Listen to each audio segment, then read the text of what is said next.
Bueno, señoras y señores, bienvenidos a este pequeño video con una noticia un poquito triste el día de hoy, con la muerte de un atleta, un corredor de trail de 26 años, el cual falleció porque fue atacado por un oso. Esto ocurrió en los Alpes italianos. Motivado a esto, bueno, quiero hacer un video un poco reflexivo e informativo para todos aquellos corredores de trail que de repente me ven y no saben los riesgos a los cuales están expuestos cada vez que nosotros, me incluyo porque soy una persona que me gusta mucho la montaña, cada vez que vamos a la montaña nos estamos exponiendo de una u otra forma a muchos riesgos que de repente no son riesgos controlados como lo vendría haciendo aquí en la ciudad. Pero sí quisiera hablar un poco sobre lo que serían los emponzoñamientos ofídicos, campeones. Es algo que muchos desconocen, muchas personas se encuentran animalitos que son inofensivos y los matan. Muchas personas se ven que de repente son mordidas por algunos ofidios y no saben qué hacer o no saben cuáles son las características. Entonces, por lo tanto, vamos a hacer un video informativo, señores, y reflexivo. Importante que lo compartan, que llegue a todas aquellas personas que practican trail. Y vamos a hablar de básicamente de lo que vendría siendo el emponzoñamiento ofídico a nivel de corredores de trail, qué hacer, identificación de ofidios y cómo funciona el veneno de los ofidios en nuestro organismo. Entonces, vamos. Bueno, campeones, para empezar tenemos que tener claro que es un ofidio. Simplemente un ofidio es un animal que carece de extremidades, es decir, no tiene patas. Su principal característica es que está cubierto por escamas y son animales de sangre fría. El hecho de que sean animales de sangre fría nos va a permitir a nosotros poder tener una idea de lo que vendría siendo su comportamiento, o sea, cómo se va a comportar en el transcurso del día. Recordemos que esos animales que son de sangre fría no pueden o no tienen la capacidad de regular su temperatura, es decir, que dependen de una fuente de calor externa para poder mantenerse calientes. Un animal de sangre fría principalmente en las mañanas, él pasa de repente la noche activo buscando qué cazar. En la mañana, en las primeras horas, los primeros rayos de sol, ellos tienden a buscar esos primeros rayos de sol para poder calentar su cuerpo. Ya cuando ellos calientan su cuerpo se vuelven animales que son un poquito más activos, son menos lentos.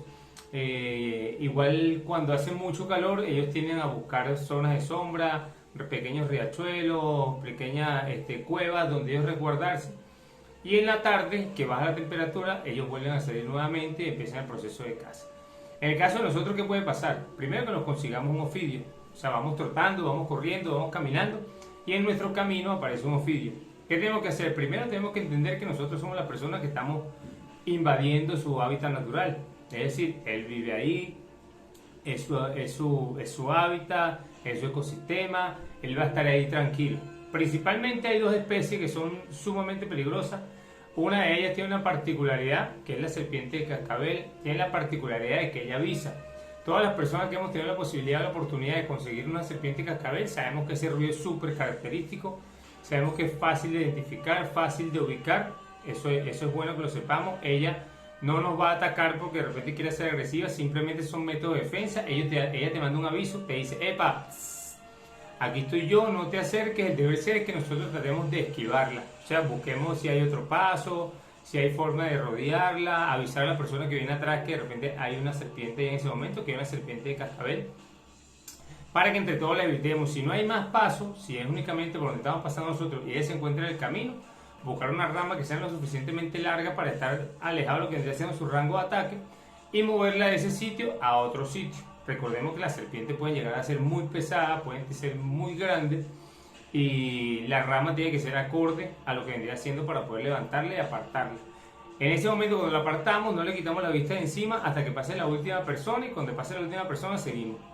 Ya cuando hablamos de lo que vendría siendo una mapanare, que es una serpiente que no tiene la característica de la cascabel, que tiene ese pequeño cascabelito, sino que ella está ahí quieta, esperando que pase una presa.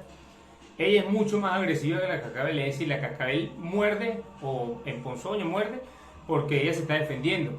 En este caso, la mapanare, ella muerde y puede repetir la mordedura de acuerdo. Si tú no te la quitas de ahí, ella va a seguir repitiendo la mordedura muchísimas veces.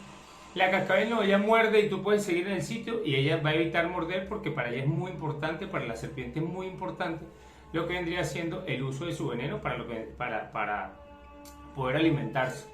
Entonces, nosotros tenemos que tener claro eso, nosotros estamos invadiendo su hábitat.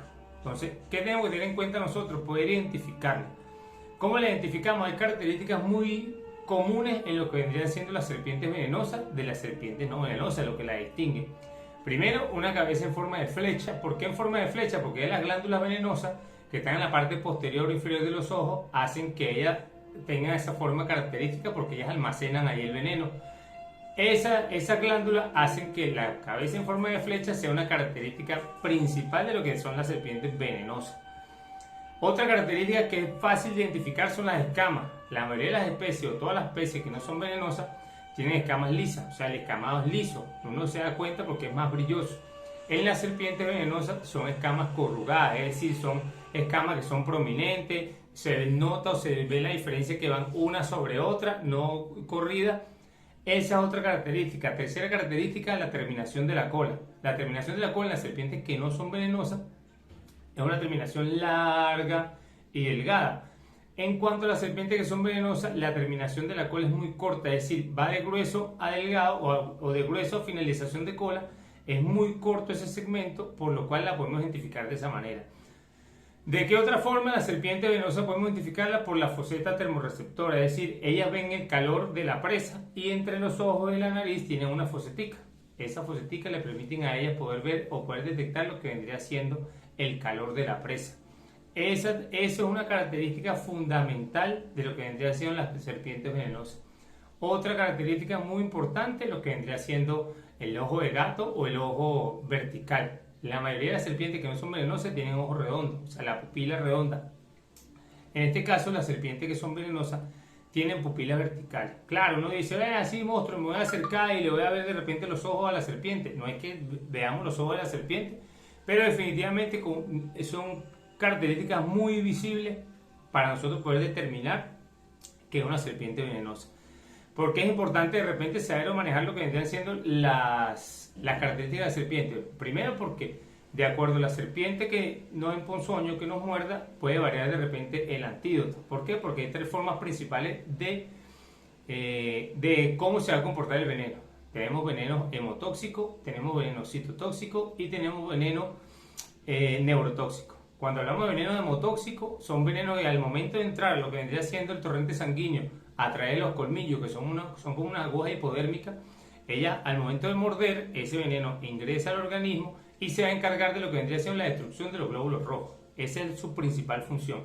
Destrucción de los glóbulos rojos. Va muy de la mano del veneno citotóxico, que el veneno citotóxico se va a encargar de la destrucción de las células vivas. Cuando ese veneno actúa, lo que hace es que empieza a gangrenar la piel. Su principal característica cuando muerde, primero el dolor, por supuesto, y segundo, la piel empieza a ponerse negra, la sangre empieza a ponerse negra, porque ellos cuando muerden a la presa tratan de que la presa entre en un proceso casi no de putrefacción, sino que empieza a dañar la presa o empieza a digerir la presa desde que está por fuera del organismo, para ella podérsela comer y que la digestión sea más fácil. Y en cuanto al veneno neurotóxico, sabemos que ataca lo que vendría siendo el cerebro y el sistema nervioso central o la médula espinal, que se encarga de todo lo que vendría siendo los sistemas de funcionamiento del cuerpo, principalmente el sistema cardíaco y el sistema respiratorio. Por eso es que al momento en que esa serpiente muerde se presentan muchos casos de paro cardiorrespiratorio en las personas que han sido emponzoñadas. ¿Qué tenemos que hacer? Bueno, primero, antes que nada, mantener la calma. La persona que resultó mordida debe mantener la calma, eso es súper obligatorio, porque si nosotros nos exaltamos, corremos, hacemos algo, por supuesto, aumentamos la frecuencia respiratoria, aumentamos el ritmo cardíaco, aumentamos el flujo sanguíneo, y eso hace que el veneno se esparza o se distribuya más rápido a nivel de todo nuestro sistema, de todo el organismo. Se recomienda lo que vendría siendo la aplicación del torniquete en algunos casos. Recordemos que para hacer torniquetes hay que cumplir ciertas normas, como lo que vendría siendo el grosor de lo que uno utilice para hacer el torniquete, la liberación del torniquete cada cierto tiempo para que no dejar la extremidad mucho tiempo sin sangre, que también podría ser un problema. Entonces el torniquete debe apretarse y cada cierto tiempo debe liberarse un poco para dejar que fluya sangre. La persona tiene que mantenerse muy calmada para evitar lo que venimos hablando de que el veneno se mueva dentro del cuerpo de manera más rápida y tratar de llegar a un centro de asistencia lo más pronto posible. Recordemos que bueno, estamos en sitios muy apartados, hay que buscar la forma de que de repente tratar de bajar al lesionado lo más rápido posible sin que esto sea un riesgo para el propio lesionado. Pero entonces, saber las características del reptil es importante porque a la hora de nosotros llegar al centro médico, nos van a preguntar, bueno, ¿y qué serpiente fue? Para poder saber qué o cuál es el suero que se le va a aplicar al paciente. Entonces nosotros tenemos que saber qué serpiente es, de repente dar las características de la serpiente, los colores de la serpiente, cómo era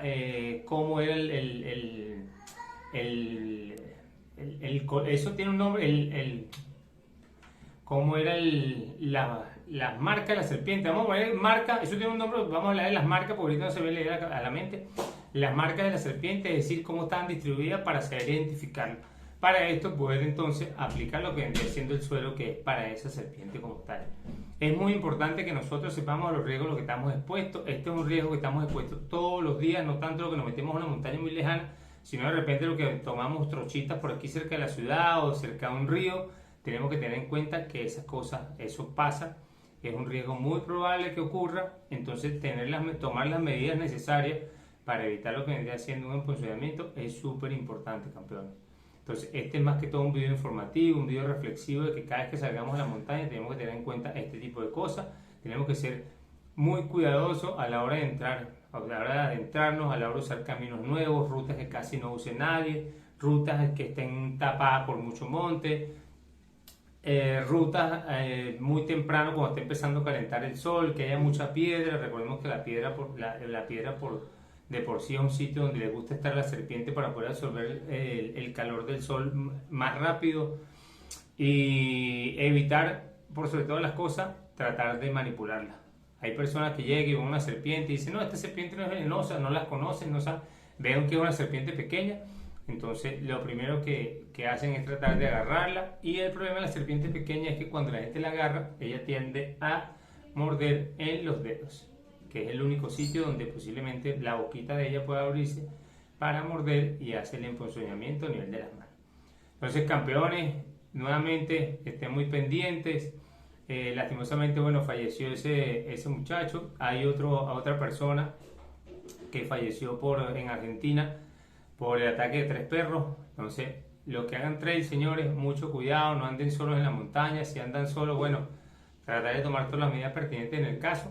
Y nos vemos en un próximo video. Creo que era importante hacer este video. Vamos a empezar a hacer videos referente a lo que vendría haciendo el trail, los riesgos a los que uno se expone, manejo de lesiones, manejo de hemorragia, manejo de fractura, manejo de luxaciones.